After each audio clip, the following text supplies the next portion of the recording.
So we're back on this one.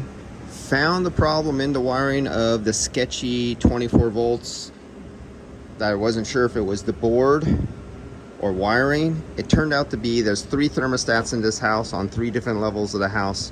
One thermostat had crusty batteries in it, and we found out that I told the customer pull out that thermostat and run it off the other 2.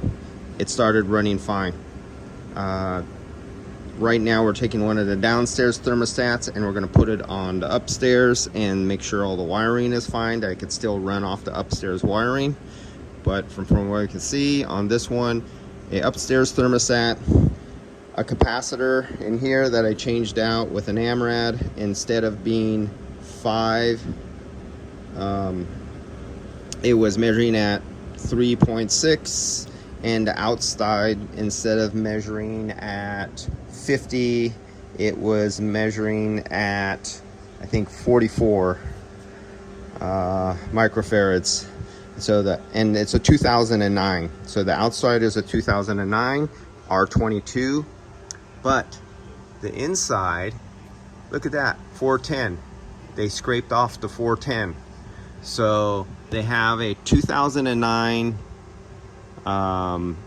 outdoor condensing unit, and this is probably a 2010 indoor R410 air handler that they have matched up with that outdoor, because they got them at a good price. We're in California. Do you remember in 2010 was when they mandated in R410?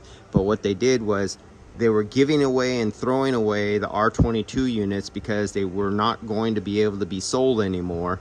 So you could get them on a fire sale. I remember they were offered to me at this time. And I said to everybody, I will not buy these R22 units at this really cheap price, because I'd be screwing my customer. Because then I'll be giving my customer an R22 unit, and the R22 prices are going to shoot through the roof, because we should be installing R410 units right now. So this is one of those scenarios. All right.